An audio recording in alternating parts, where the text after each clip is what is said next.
खत्म.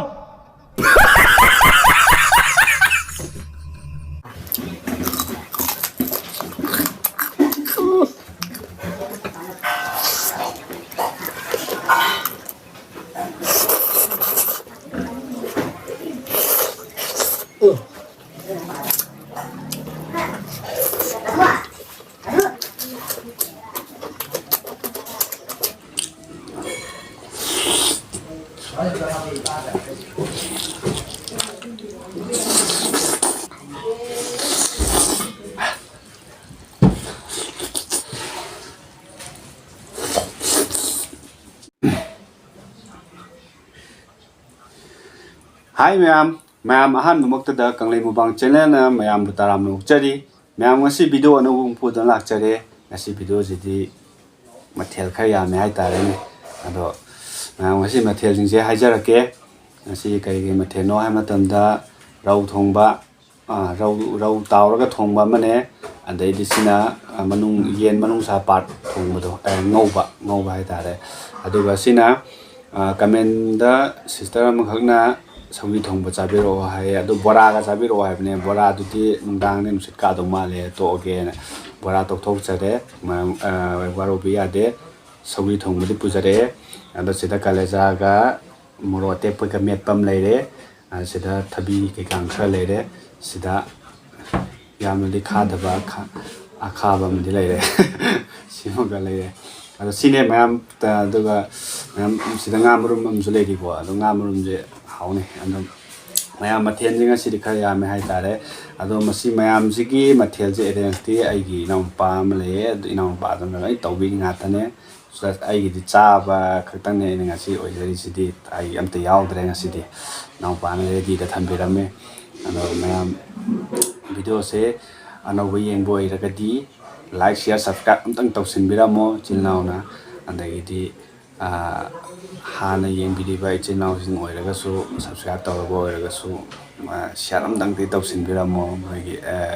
aigi subscriber jingdagi adu nusibiragadi support adum tawbiyo mayam gidamakta nungai video yam pujarake mathenju makhan dum pujarake ado mathenje ngasi de khara adum tawre adu loina chaba ngambra yenge ngamdragasu ngamdre do ngamnabadi hona jage ko mayam ado khadi yame adu si mayam je ipukta loin chang doira ngamde ngamoda ai haiba ngamjadre ado yengase ado masi loi kan da khangdine masi ngame natre ngamde abdo ado mayam hauna batawrage yam ngang buse kanade chat horaga git nam cha sat losin gibtuna phagam le ado mayam puna chamina se ado mayam last one like share subscribe amdang sungsoi na to senbiramo mayam support tawbiyo ado view jiti hani chang dagi sungen helo yadre ai kai gino di khangdre ai hayong khangdre ai video tori view ji chang chak amda dom taw le re ano view ji chapan engata ai gi sak sinara na traga sa phajata ba kanu mandi oire oining voice no ai view gi damang ta su khande mayam ye gi ga khan ken bi ga lore ado mayam hauna ba taw jarage khut hamage adu set charge khut hamjare khut hamba loramena chabrom da la se ano first da singhana kitang gi thakke khanau le khan ji kitang kang ni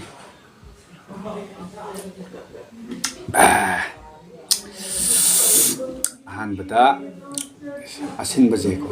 hana thakke sawang waro yade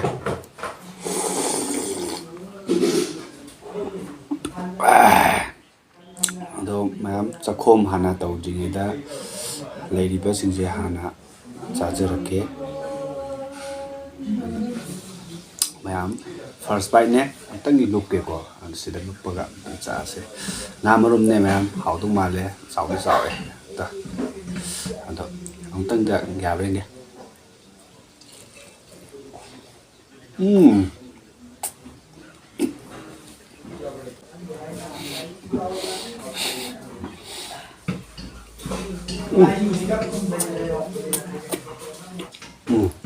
hả hả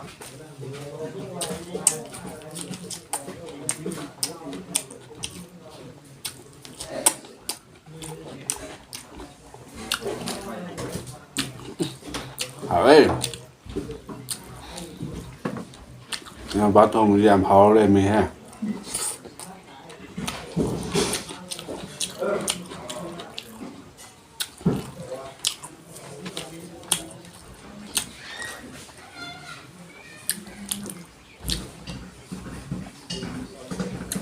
Hậu quả.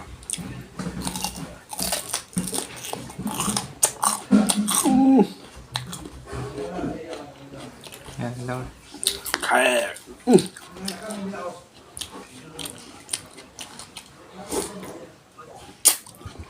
Khai đầu nè, khát đẹp. Đi mám. Bây giờ ghép.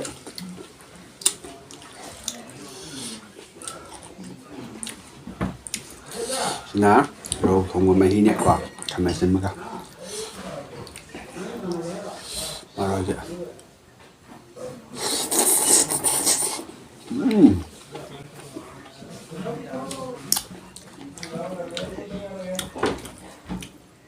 Sao con phải bấm tô kìa.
Ui mày hay à.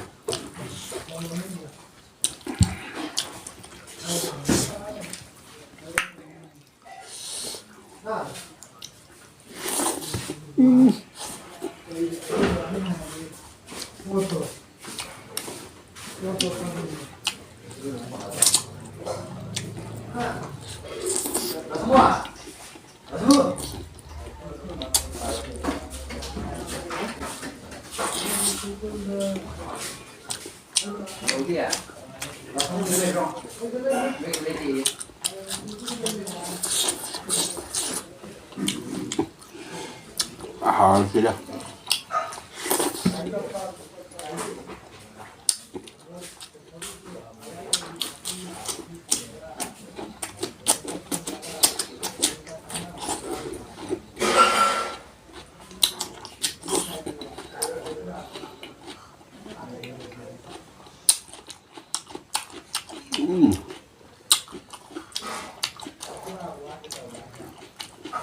Wow.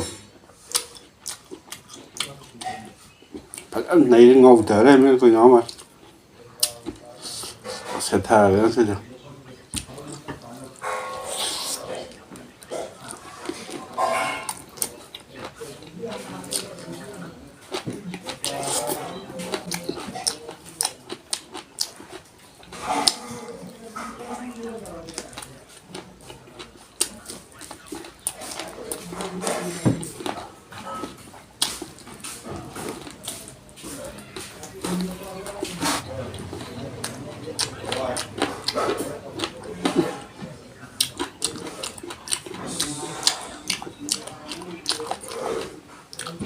Cây hoang thì là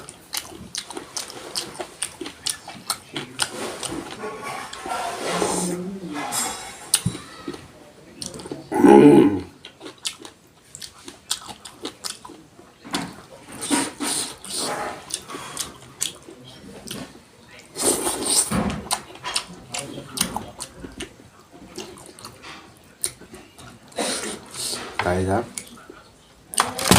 không nên thua. खत्म bye bye tata good bye गया Cái này ra ยังไม่ถึงรู้ตัวอะไรที่การตั้งแต่ปีแบบสงการตัวที่น่าหัวจะลดไปถ้าดินจะทำแบบนี้อะไรอย่างเงี้ย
makan.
Nah, dia helen masih dia. Macam lối hào đó nghiền cho hào á chứ hào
Mau sẽ phải xài mà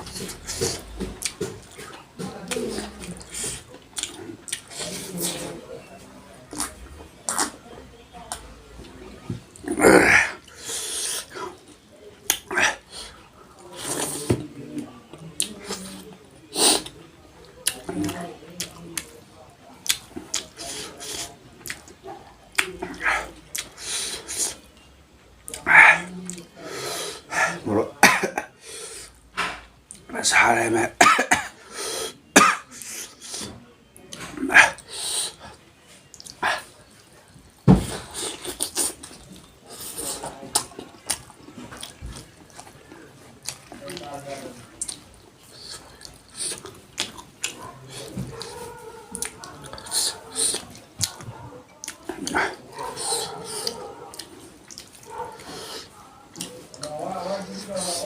사글이 어떤 ngồi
lấy thế wow